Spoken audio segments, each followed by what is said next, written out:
দিনাজপুরের বিরল উপজেলায় উৎপাদিত ব্যানানা জাতের আম দেশের গণ্ডি পেরিয়ে রপ্তানি হচ্ছে সুইজারল্যান্ডে। পর্যায়ক্রমে সুইডেন ও কাতারেও ব্যানানা আম রপ্তানি হবে। ইতিমধ্যেই রপ্তানির জন্য 200 কেজি আম প্যাকেটজাত করা হয়েছে।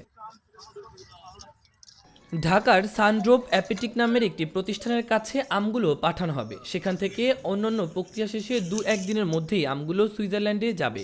এর আগে গত বছরে একই সময় প্রথমবারের মতো বিরল উপজেলার উৎপাদিত বাড়ির 4 জাতের আম যুক্তরাজ্যে রপ্তানি করা হয়েছিল। বিরল উপজেলায় 2 নং ফারাক্কাবাদ ইউনিয়নের সদরডাঙ্গা গ্রামে ব্যানানা জাতের আমের বাগান করেছেন কৃষক জুয়েল রানা ও মোমিনুল ইসলাম। এ আম আমাদের ভাগ্য যে আম দেশের আম বিদেশে যাচ্ছে, এটা আমার সৌভাগ্য যে এত কষ্টের পরে আমকে আমি বিদেশে দিতে পারতেছি। 8 বিঘা জমিতে 1,500 গাছ নিয়ে তাদের আম বাগান।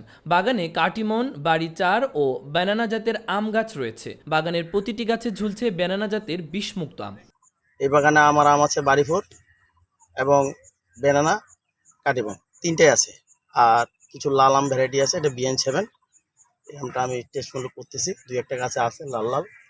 এটা করার পরে যদি দেখি এটা ভালো লাগে, তা আমি এটা বিদেশ যাওয়ার উপযোগী করব। এবং যেগুলো আম আছে সব আমি বিদেশে বিষমুক্ত, বিরল উপজেলা কৃষি স্যারের নির্দেশনা, উনি আমাকে যেটা বলছে আমি সেটাই করে। এই সাফল্যে অনেকেই ব্যানানা জাতের আম চাষে আগ্রহী হচ্ছেন। দেশের থেকে বিদেশের মাটিতে ব্যানানা আমের চাহিদা বেশি বলে জানিয়েছেন স্থানীয় কৃষি কর্মকর্তা।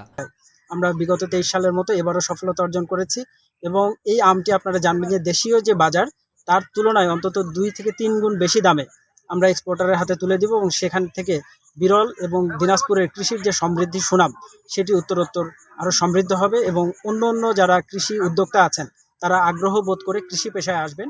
মাহবুবুর রহমান ইমন, খবর সংযোগ।